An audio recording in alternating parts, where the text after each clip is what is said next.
সুপ্রিয় দর্শক আসসালামু আলাইকুম। দেশ এবং দেশের বাইরে থেকে যে যেখান থেকে এই মুহূর্তে আমাদের ইউটিউব চ্যানেলে ভিডিওটি প্লে করেছেন সবাইকে আন্তরিক শুভেচ্ছা এবং কি অভিনন্দন জানিয়ে শুরু করছি আমাদের নিয়মিত অনুষ্ঠান জীবনের গল্প।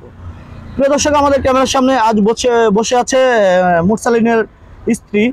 তো আমরা তার সঙ্গে কথা বলবো। মুরসালিন পৃথিবী থেকে বিদায় নিয়েছে কতদিন হলো এবং মুরসালিন পৃথিবী থেকে চলে যাওয়ার পরে তার পাশে এসে কে দাঁড়িয়েছে বা তার দুটি সন্তানের জন্য সহায়তার হাত বাড়িয়েছে কে, সেই কথাগুলো তার কাছ থেকে একটু জানার চেষ্টা করব। তো দর্শক চলুন আমরা মুরসালিনের ওয়াইফের সঙ্গে কথা বলি। তো আপু আসসালামু আলাইকুম, একটু ক্যামেরার দিকে তাকায়া। ওয়ালাইকুম আসসালাম। শুরুতে জানতে চাইবো কেমন আছেন এই মুহূর্তে? আলহামদুলিল্লাহ ভালো আছেন। আচ্ছা, তো বোন, যে মুরসালিন আজকে পৃথিবী থেকে চলে গিয়েছে কতদিন হলো?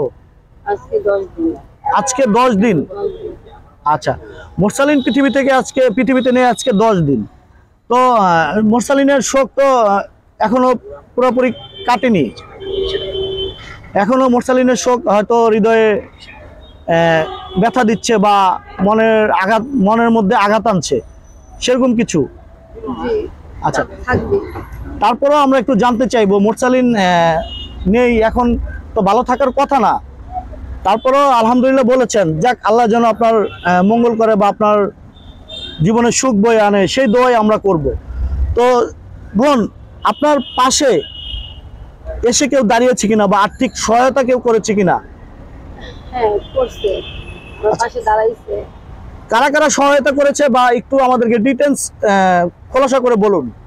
দাঁড়াইছে বসুন্ধরা গ্রুপ অ্যান্ড কোম্পানি থেকে দাঁড়াইছে, 10 লক্ষ টাকা চেক দিছে আমাদের।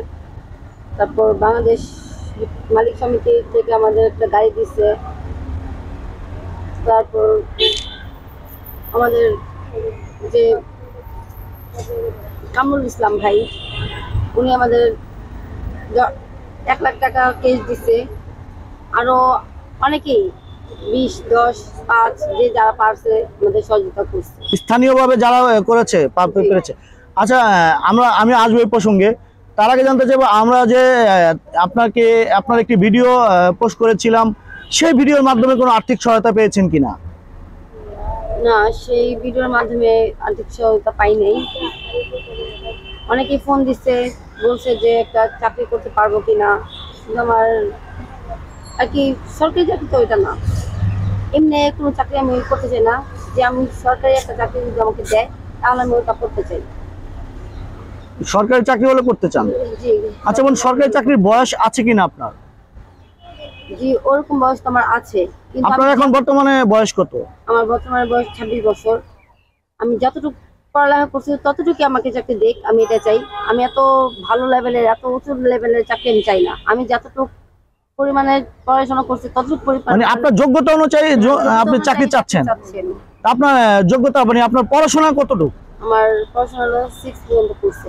6 পর্যন্ত পড়েছেন, তাহলে আপনার যোগ্যতা অনুযায়ী আপনাকে একটা চাকরি দেওয়া হোক, এটাই তো নাকি? আচ্ছা, তো আপনার পাশে এসে দাঁড়িয়েছে ঢাকা 8 আসনের মাননীয় সংসদ সদস্য এমপি মহোদয়, নাম কি তার? কামরুল ইসলাম। আচ্ছা, এবং কি 10 লক্ষ টাকা সহায়তা করেছে বসুন্ধরা গ্রুপ কোম্পানি। আচ্ছা, আর তার পাশাপাশি একটি গাড়ি দিয়েছে বাংলাদেশ ব্যবসায়ী মালিক সমিতির দোকান মালিক সমিতির পক্ষ থেকে। আচ্ছা, তো মানে যে গাড়িটি যে দিয়েছে, গাড়িটি দিয়ে আপনি গাড়িটি পেয়ে এখন কেমন লাগছে আপনার কাছে? হ্যাঁ, আমার ভালো লাগছে গাড়িটি পেয়ে, কিন্তু আমার ওরকম ভালো লাগতেছে না যে আমার স্বামী নাই, আমার ছেলে মেয়ের বাবা নাই, একজন মার সন্তান নাই। কতটুকু আর ভালো লাগবে। আমাদের এটা চাইনি, এটা আশাও করিনি, কোনোদিন কল্পনা করিনি যে আমাদের স্বামী চলে যাবে, আমাদের ছেলে আর কেউ আমাদের হেল্প করবে, এটা কোনোদিন আশা করি নাই। আচ্ছা, এই গাড়িটি দিয়ে এখন আপনি কি করতে চাচ্ছেন? যদি আমি এখন কি করতে চাচ্ছি এখনো চিন্তা ভাবনা করি নাই, কেননা যে আমার তো গাড়ি চালাবে যে ওরকম মানুষ নাই। এখন এটা মার্কেটে রাখা হইতেছে, পরে ঈদের পরে দেখা যাক যে এটা কি করা যায়। আচ্ছা আচ্ছা, গাড়ি দিয়েছে আপনাকে, ঠিক আছে। তো রেজিস্ট্রেশনের বিষয়টাও ক্লিয়ার করে দিব আমরা এই ভিডিওর মাধ্যমে। দর্শক, দোকান মালিক পক্ষ থেকে একটি গাড়ি দেওয়া হয়েছে। তো গাড়িটি রেজিস্ট্রেশনের বিষয়টাও আমরা ক্লিয়ার করে দিব। তো গাড়িটি রেজিস্ট্রেশন করে দিবে কি কারা, আপনার খরচে না দোকান মালিক পক্ষ? দোকান মালিকের থেকে আর কি করবে, যারা গাড়ি দিয়েছে তারাই রেজিস্ট্রেশন করে দিবে। আচ্ছা আচ্ছা। তো যারা এই যে এত মহৎ একটি কাজ করলো, আপনার পাশে এসে দাঁড়িয়েছে দোকান মালিক পক্ষ থেকে, তাদের উদ্দেশ্যে আপনার কি বলার আছে? তাদের উদ্দেশ্যে বলার আছে যে তাদেরকে আল্লাহ তাআলা আরো দেখ, যা দিচ্ছে তার থেকে আরো দেখ। আমাকে হেল্প করছে তারা, তার জন্য আমি তাদের কাছে অনেক কৃতজ্ঞ, তাদেরকে ধন্যবাদ জানাই।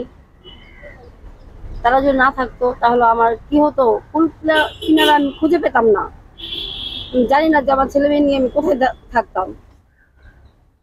আমার ছেলে মেয়ের কান্না, আমার কান্না মনে হয় যে সাগর ভেসে যেত। কিন্তু তাদের জন্য এখন আমার এটা আর কি হয়েছে যে আমার ছেলে মেয়ে নিয়ে না একটু বল পাইছি, ছেলে মেয়ে নিয়ে থাকতে পারবো। কিন্তু এই থাকা কয়দিন, আমি তো এই থাকা বেশি দিন আমার থাকবে না।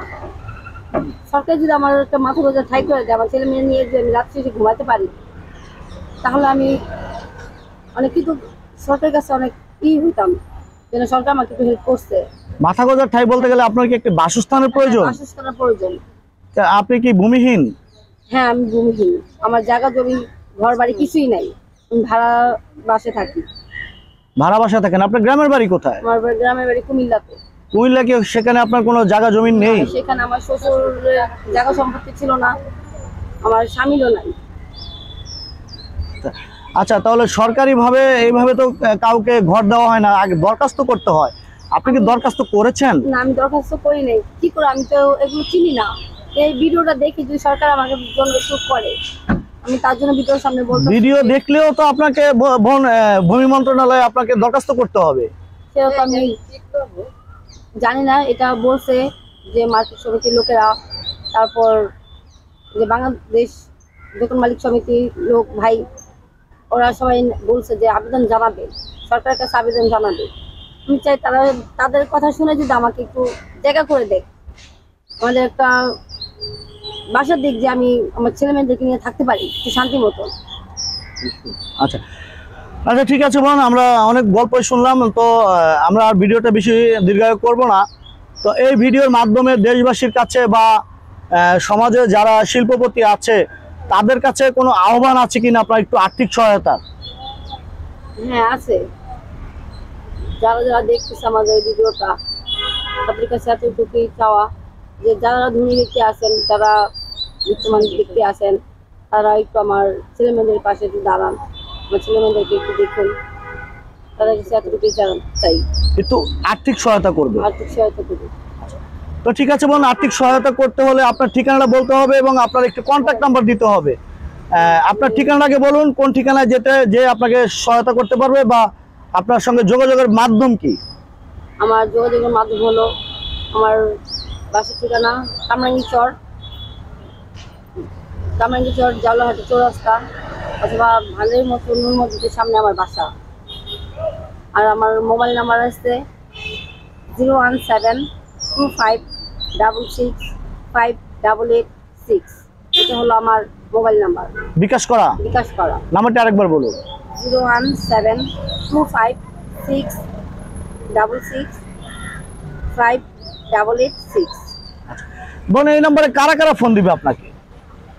যারা যারা আমাকে সহযোগিতা করতে চায়, আমার ছেলে মেয়েদের পাশে দাঁড়াতে চায়, তারা আমাকে ফোন দিবে।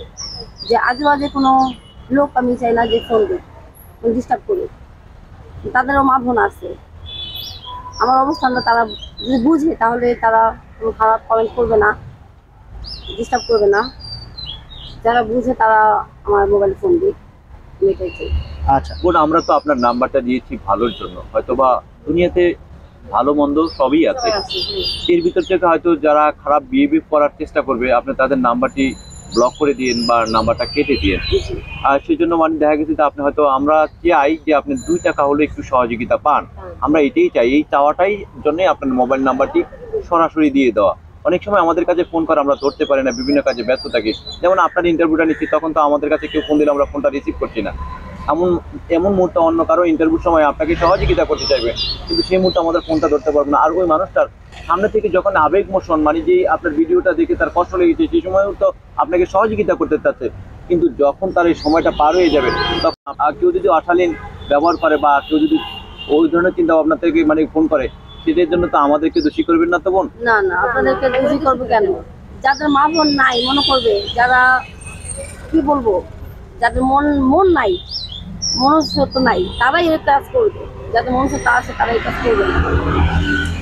ধন্যবাদ দর্শক, আমরা এই বোনটির সাথে কথা বললাম না দীর্ঘক্ষণ ধরে, আপনারা শুনলেন। কিন্তু এই বোনটিকে যদি আপনারা কেউ সহযোগিতা করেন, একটা দুটি সন্তান রয়েছে তার, এই এতিম দুটি সন্তানের মুখের দিকে তাকিয়ে আপনারা একটু সহযোগিতা করবেন। আপনাদের কাছে রিকোয়েস্ট থাকলো, এই বোনের কাছে কোনো বিয়ে ব্যাপার নিয়ে কোনো কথা বলবেন না। যদি একটু সহযোগিতা করতে পারেন বা কোনো চাকরি সহযোগিতা করতে পারেন বা সরকারি কোনো মাধ্যমে যদি তাদেরকে কোনো একটা স্থান করে দেওয়ার সুযোগ থাকে, সেই ব্যাপারে সহযোগিতা করবেন। দর্শক ভালো থাকুন, সুস্থ থাকুন, আল্লাহ হাফেজ।